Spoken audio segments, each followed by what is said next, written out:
Alright guys, Scrappy again today. Hope you're all doing well and enjoying your day so far. The crazy roster rumours of the last few days calming down somewhat, but big drama going down last night with Scump and Nadeshot going at it on the stream. But Scump's hair is no longer existing, but also Nadeshot and Hector raiding into Scump's Twitch dashboard and been absolutely shocked by what they discovered there behind the scenes. Fair bit of Warzone drama as well, with the World Series of Warzone concluding last night. Very much enjoyed your thoughts in the comments below. Hit the like button if you enjoy. Subscribe if you're new as always. I would greatly appreciate it. Scrap went live saying Rostermania, come here, give you all the intel, but yeah, not much development over the last 24 hours on what's going on, especially with that Thieves team. I mean, it's kind of wild how many hold-ups we have had in Rostermania, but look, it might well pay off if the deal is done for Scrappy, for Envoy, maybe even for HyDra. I guess we'll see what happens there over the coming days, but obviously, as we saw yesterday, Toronto are not exactly denying the possibility of Thieves trying to form this super team, whereas they kind of did for the Cloud9 stuff that was happening a while ago. It may well still happen. Maybe Toronto run it back,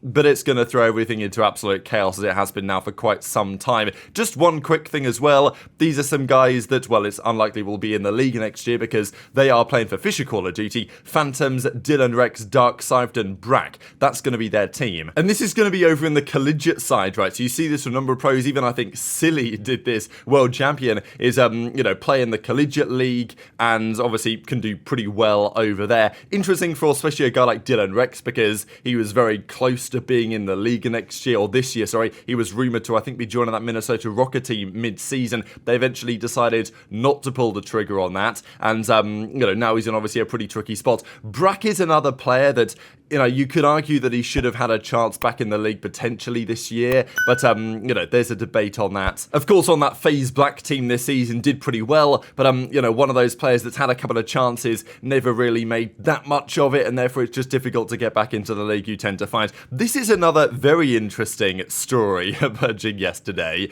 So, I'd never seen this before, and people, well, this guy Jones1017 finds it on Goodreads. There's a book, it's called Simple and Comprehensive Gamer's Guide for Modern Warfare for Call of Duty Modern Warfare 3. Let's master the battlefield, conquer challenges, and navigate the warzone together.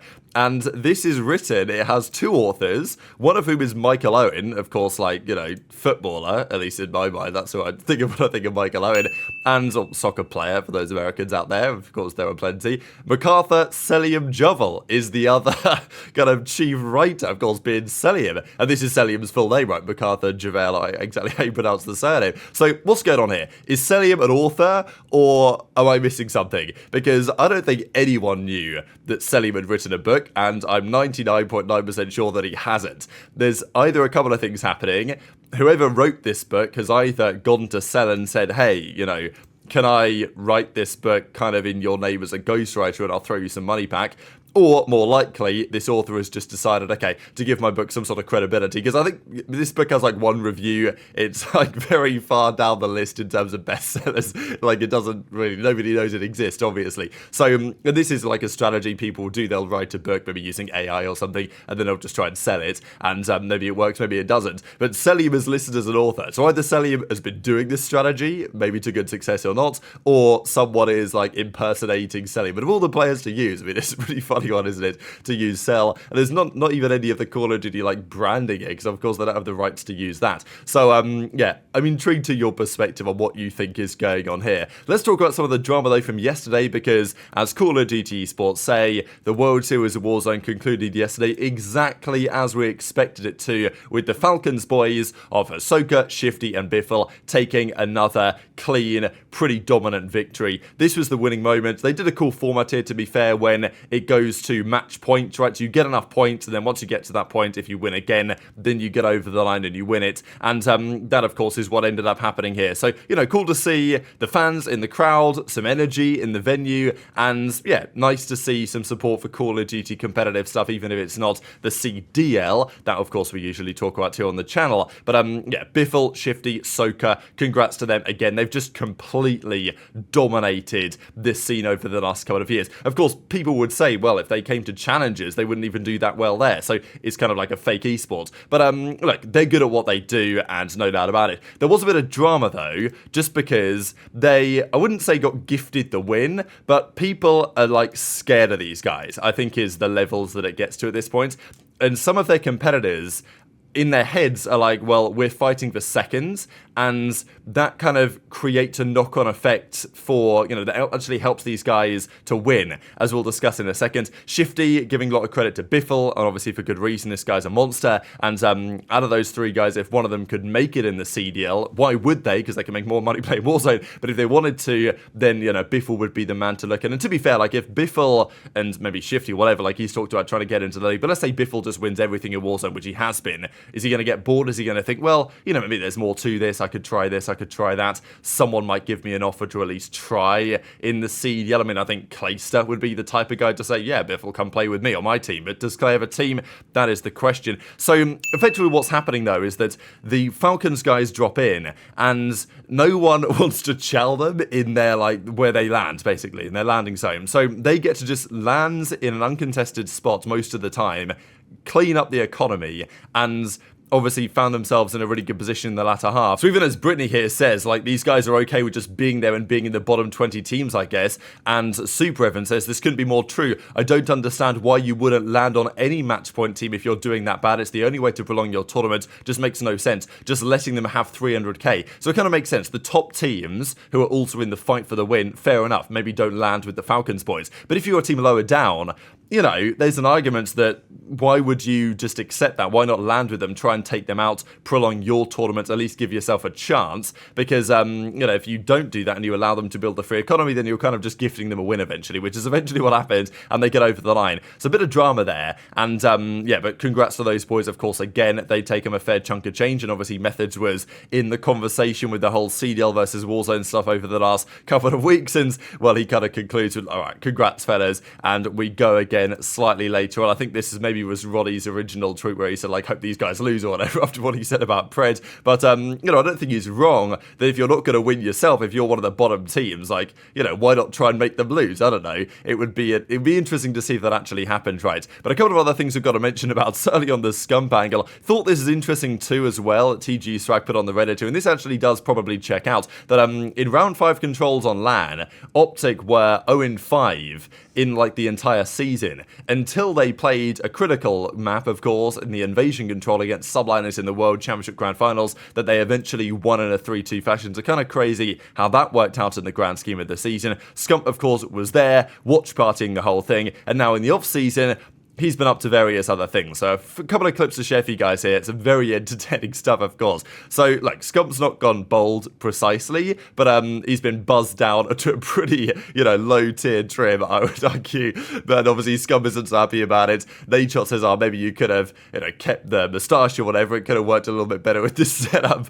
But look at Scump go. So, Nadeshot shaved his head. I think Scump wasn't maybe expecting to get to the 5,000 sub mark. I think he kind of put it in there as like, well, if we get there, we get there. If we don't, we don't. But he did the 24-hour stream and absolutely cooked. So, a couple of clips to share here. It's also great to have Nadeshot back in the building with Scump as well, right? The fact that he's moved out there to Dallas, it was obviously coming for some time, and, we can see how it started with the boys on the left-hand side way back in the day. Oh my god, this picture always brings me back. And then how things are going today, where their facial expressions are rather different all these years on. So, it spans, like, these two pictures span such a large swathe of my life. It's actually kind of interesting to think about. I'm sure it's the same for many of you guys as well. But a couple of clips, of course, to share, but also Scump's opinion on the Warzone stuff in general, why he is not so keen to play it, of course, and additionally, Scump's earnings on Twitch. It's been a big talking point lately of some of the CPM rates on Twitch. It's not even just about subs. I mean, you guys can see here that Scump has 26,000 subscribers.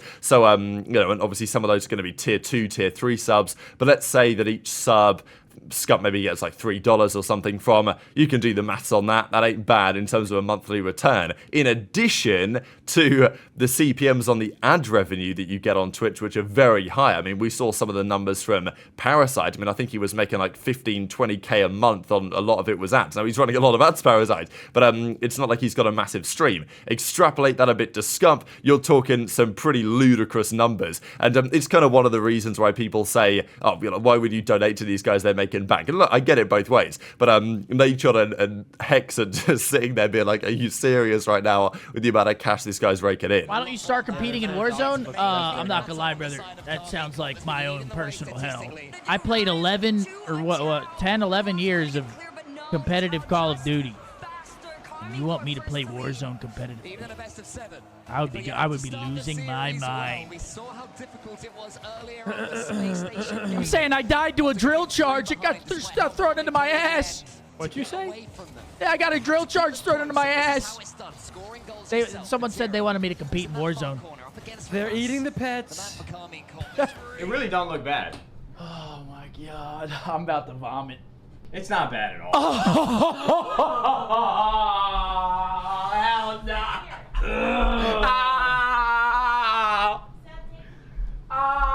See, you should have kept the stash.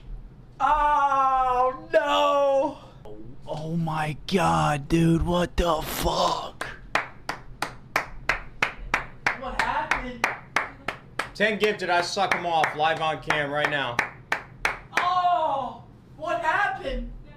Well, he's not in his 30s, I'm in my 30s. Oh! It is kind of insane. We should have done OnlyFans, bro.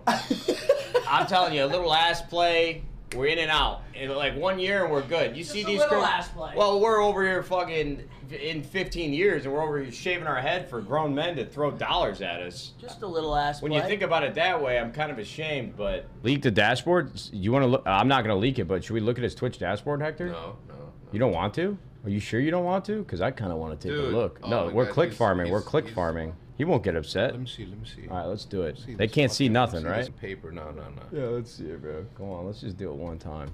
All right, you ready? Mm-hmm. Oh, shit. You don't even know where to go. Yes, I do. I look at it every day.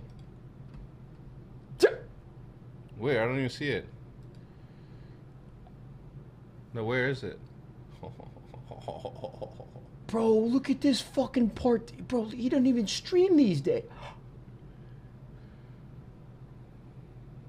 My fucking God. That's like 4 Lambos. Oh, my. Listen, my wife would love me so much more if my dashboard looked like that. Holy fuck. I don't want everyone to... I've never felt smaller as a man. I think my penis just went inside me. Ooh. What? So it seemed to me that the look on Nadeshot's face here was like, damn, if I had Scump's revenue, I could be afforded to buy Scrappy, buy HyDra, you know, get these guys at ASAP. Hex's face here as he looks through it, I think is like an absolute picture, because Nadeshot sees the numbers here, and Hex isn't really sure where to look. I don't really know how the Twitch dashboard is even laid out, to be fair, so he's not sure. But then I think at around about this moment, Hex sees some of the numbers and is like, oh my god, yeah, here we go.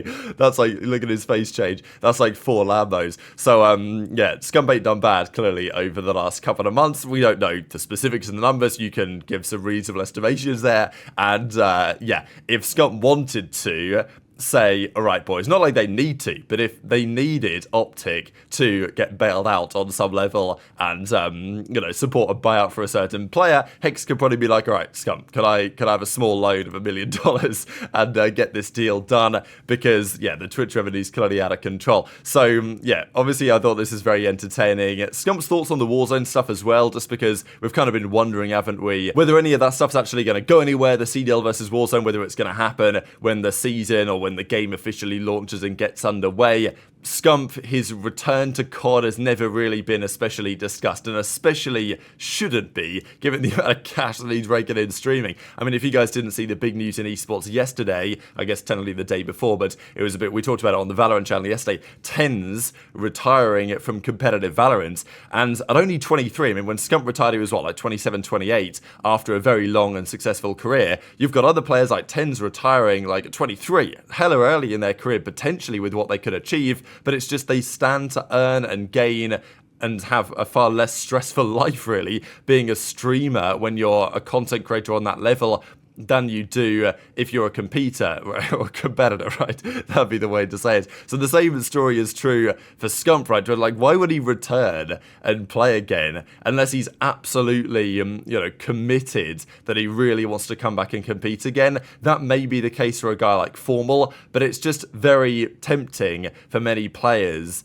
to stream and have a less stressful life with no scrimming and everything, and also just make more money as a result, and in many cases far more money. Who knows how long these kind of CPM rates they currently get. So CPM is like cost per mil, right? So basically money per 1,000 views or 1,000 views on an advert or whatever. Some of these numbers on Twitch are really high right now. That may not last forever, but while it does, these guys can continue raking an absolute bag. So very much enjoyed your thoughts in the comments below. Small time I thought went pretty hard, I'm not gonna lie. This is a classic image from back in the day, but hit the like button if you enjoyed. Subscribe if you're new. Take care, and I'll see you next time.